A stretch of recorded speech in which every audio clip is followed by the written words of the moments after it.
Découvrez ce que dit votre paume sur votre personnalité. La chiromancie existe depuis des milliers d'années. Elle est l'art de raconter l'avenir à travers l'étude de la paume. Mais elle peut aussi vous enseigner énormément sur votre personnalité.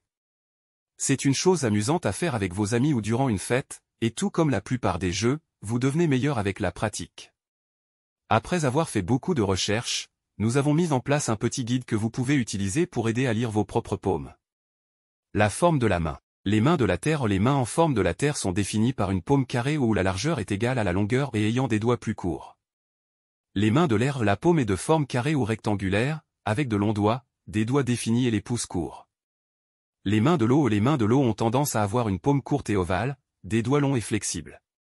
La longueur de la paume du poignet au bas des doigts est égale à la longueur des doigts. Les mains du feu. Les mains du feu sont définies par une paume carrée ou rectangulaire, une peau rosâtre et des doigts plus courts. La longueur de la paume est normalement supérieure à la longueur des doigts. Les mains de la terre et de l'eau ont tendance à avoir des lignes de paume moins nombreuses mais plus profondes. Les lignes principales sont normalement bien définies, où les mains d'air et de feu ont tendance à avoir beaucoup de lignes et de plis avec moins de définition. Définir les lignes de votre paume. Il y a 3 grandes lignes qui se trouvent sur presque toutes les mains qui sont les plus communément lues. Les professionnels ont tendance à accorder la plus grande attention à ces lignes. En déterminant quelle main lire, c'est plus commun de choisir votre main dominante. Cela représente votre vie présente et passée, et votre main moins dominante représente votre vie à venir. La ligne du cœur. La ligne du cœur se trouve vers le haut de la paume et représente l'amour et l'attraction, les questions du cœur et la vie émotionnelle. Si votre ligne de cœur commence sous votre index, vous êtes satisfait dans votre vie amoureuse. Si votre ligne de cœur commence sous votre doigt du milieu, vous avez tendance à être égoïste quand vous êtes amoureux. Si votre ligne de cœur commence entre votre index et le majeur, on croit que vous tombez amoureux facilement. Ligne courte. Vous pourriez être intéressé par d'autres choses que la romance. Longue ligne. Vous exprimez vos sentiments émotionnels et romantiques très facilement. Ligne ondulée. Où vous pouvez avoir de nombreuses relations au cours de votre vie, et quelques-unes d'entre elles ont le potentiel d'être très sérieux.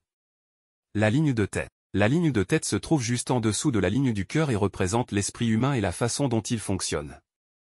Cela comprend l'intellectualisme, la créativité et la quantité de connaissances dont vous avez envie. Une ligne générale, courbée signifie que vous êtes créatif et spontané, ou une ligne droite signifie que vous êtes plus pratique et structuré. Ligne courte. Vous aimez les réalisations physiques. Vous choisissez d'aller pour une course ou une randonnée plutôt que de regarder un film. Longue ligne. Vous êtes un penseur clair et concentré. Ligne ondulée. Où vous avez une courte durée d'attention et avez tendance à être distrait facilement. La ligne de vie. Cette ligne commence au bord de votre paume au-dessus du pouce et des arcs vers le bas tout près de votre poignet. La ligne de vie représente votre bien-être général. Ne vous inquiétez pas, une courte ligne de vie ne signifie pas que vous allez avoir une courte vie.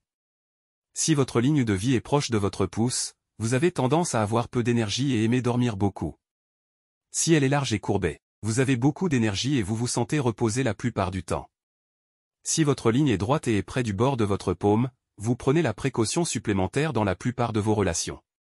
Une ligne longue et définie représente la force intérieure et la vitalité. Une ligne courte et peu profonde signifie que vous pouvez facilement être manipulé par votre entourage.